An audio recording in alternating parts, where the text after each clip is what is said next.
एक बहुत बड़ी घटना हुई है जिसमें 1000 से अधिक लोगों को गोलियों से भून डाला गया है। मैं आपको बता रहा हूँ कि सीरिया में हिंसा की सबसे बड़ी घातक घटनाओं में से एक है। मैं आपको बता रहा हूँ कि सुरक्षा बलों और अपदस्थ राष्ट्रपति बशर अल असद के वफादारों के बीच संघर्ष में 1000 से अधिक लोग मारे गए हैं।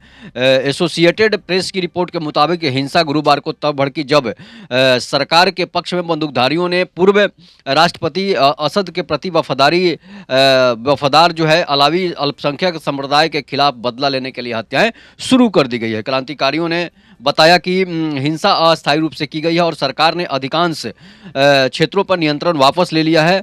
अधिकारियों ने स्थिरता बहाल करने के लिए तटीय इलाके की ओर जाने वाली सभी सड़कें बंद कर दी गई है, जहां हिंसा है वहां पर केंद्रित की गई है। मैं आपको बता रहा हूं कि ये घटना जो है रमजान के महीना चल रहा है, पवित्र महीना माना जाता है मुसलमानों के लिए, जो काफ़ी इसमें हिंसा की घटनाएं नहीं होनी चाहिए। लेकिन सीरिया और इराक एक ऐसे देश हैं जहां पर रमजान के पाक महीने में हिंसा शुरू हो जाती है।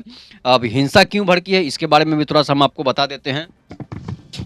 वही Syrian observatory for human rights ने कहा कि समूहों के बीच झड़पों के दौरान 745 से अधिक नागरिक मारे गए हैं, जिनमें से अधिकतर की मौत नज़दीक से गोली मार कर की गई है। वहीं 125 सरकारी सुरक्षा बल के सदस्य और असद से संबंध है सशस्त्र समूहों के 148 सदस्य भी मारे गए हैं। अलावी समुदाय को बना रहे थे निशाना।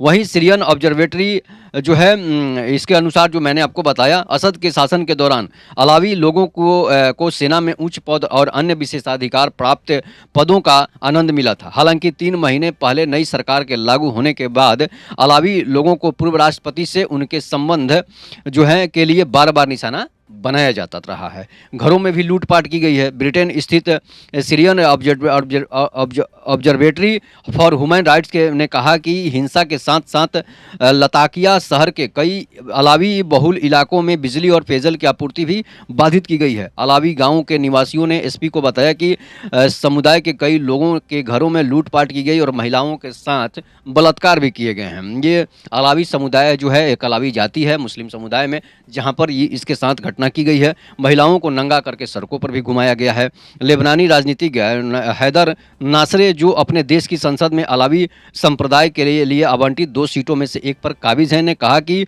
समुदाय के लोग सुरक्षा कारणों से सीरिया से लेबनान की ओर भाग रहे हैं। प्रत्यक्षदर्शियों ने एसोसिएटेड प्रेस को बताया कि हिंसा के भयावह दृश्यों के बीच महिलाओं को कथित तौर पर नंगा करके सड़कों पर घुमाया गया और गोली मारकर उनकी हत्या कर दी गई। उनके साथ जबरदस्ती और दुष्कर्म भी किए गए हैं।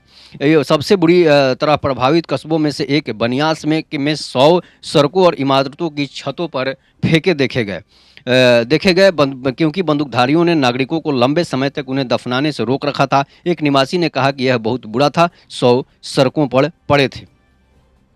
तो ये सीरिया और में जो जिस तरह से आपसी संघर्ष चल रहा है, जिस तरह से जातीय हिंसा हो रही है, जिस तरह से जातीय संघर्ष चल रहा है, उससे यही लगता है कि सीरिया जो है ख़त्म होने के कगार पर है। और रमज़ान के इस पाक महीने में इस तरह से मुस्लिमों का नरसंहार जो है सीरिया खुद कर रहा है और खुद आपस में जातीय हिंसा की की आग में जो है पूरा जंगल की तरह जल रहा है सीरिया। तो ऐसे लोगों के विचार, ऐसे लोगों में क्यों इतनी कट्टरता और घृणता होती है कि एक दूसरे पर ही मरने पर लोग उतारू हो जाते हैं और एक दूसरे की हत्या भी करते रहते हैं। इसके पहले बशर अल बगदादी को भी आपने, इराक के राष्ट्रपति को भी देखा किस तरह से उनकी हत्या कर दी गई और किस तरह से उनके खिलाफ जो आंदोलन भड़का और किस तरह से वो लोगों को मरवाता था। तो ये सब चीज़ें जो है आखिर किसका श्राप है, किसका जो है उस पर श्राप सीरिया और इराक पर पड़ रहा है कि लोग आपस में ही लड़कर ख़त्म हो रहे हैं।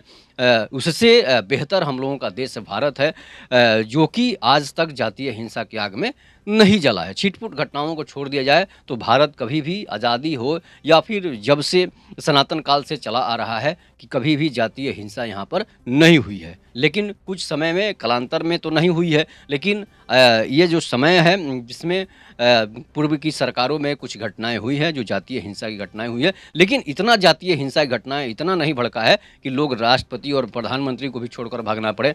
जैसे कि बांग्लादेश में घटना हुई, श्रीलंका में घटना हुई, इसके बाद म्यांमार में घटना हुई। इस तरह की घटनाएं भारत में शायद संभव भी नहीं है, इसलिए कि हमारा देश संविधान से चल रहा है और बाकी देश जो हैं वो अपने अपने धार्मिक कानून के अनुसार चलते हैं। तो इस पर आप अपनी प्रतिक्रिया जोड़ दीजिएगा। तब तक के नमस्कार, जय हिंद, जय भारत, जय श्री राम।